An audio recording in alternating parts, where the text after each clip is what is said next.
আজকে রাজনৈতিক দলগুলো ভেটো দিচ্ছে। তারা রাজনৈতিক সংস্কার চায় না।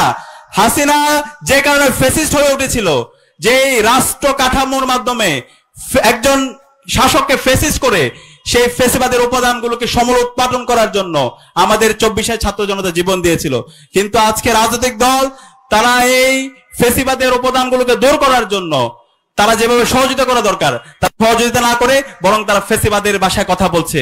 তারা এই মেজর সংস্কারের জায়গায় আমরা অনুরোধ করব, আমাদের শহীদদের এতগুলো রক্তকে আপনারা বৃথা যেতে দিয়েন না।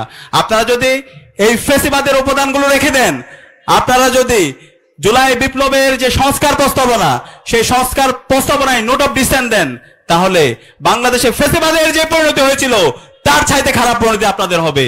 আমি সবাইকে অনুরোধ করব, এই সমস্ত যারা রাষ্ট্র সংস্কারের পথে যারা বাধা তৈরি করছে তাদেরকে চিহ্নিত করতে হবে। তাদেরকে আসন্ন আমাদের নির্বাচনে তাদের বিরুদ্ধে আমাদের অবস্থান নিতে হবে। আপনারা কি একমত আছেন? ইনশাআল্লাহ আমি সবাইকে আহ্বান করবো, আবারও আহ্বান করব, এখানকার বিশাল ছাত্র জমায়েতে যারা উপস্থিত আছেন, মুরব্বীরা উপস্থিত আছেন, শ্রমিকরা উপস্থিত আছেন, আমাদের মা খালারা উপস্থিত আছেন, আমাদের এই নির্বাচনে ইনসাফের পক্ষে আমাদেরকে ক্যাম্পেইন করতে হবে। আপনারা কে কে করবেন? হাত তোলেন। ইনশাআল্লাহ আমাদের এই বাংলাদেশে এই জুলাই বিপ্লবে আমাদের যে 2000 ভাই বোন জীবন দিয়েছে, তারা একটি বৈষম্য ইনসাফ ভিত্তিক বাংলাদেশ নির্মাণ করার জন্য ইনশাআল্লাহ এই বাংলাদেশে, এই নতুন বাংলাদেশে ইনসাফের বিজয় হবে।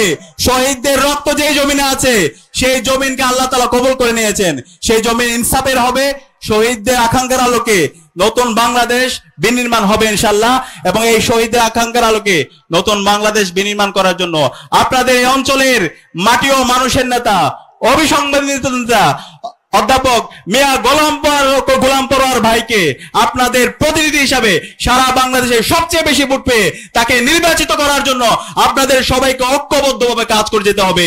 আপনারা সবাই একমত আছেন? ইনশাআল্লাহ আমি বিশ্বাস করি অধ্যাপক মিয়া গোলাম পরোয়ারের নেতৃত্বে এই খুলনার ডুমুরিয়া এবং ফুলতলা সারা বাংলাদেশে একটা এক্সাম্পল সেট করবে, যেটার উপর ভিত্তি করে আগামীর শহীদদের আকাঙ্ক্ষার আলোকে বৈষম্য ইনসাফ ভিত্তিক বাংলাদেশ বিনির্মাণ হবে। এবং এর উপর ভিত্তিতে শহীদদের যে প্রত্যাশা, আমাদের যে প্রত্যাশা, এই অঞ্চলের মানুষের মুক্তির জন্য যে দীর্ঘদিনের লড়াই, সে লড়াই বাস্তবায়ন হবে ইনশাআল্লাহ।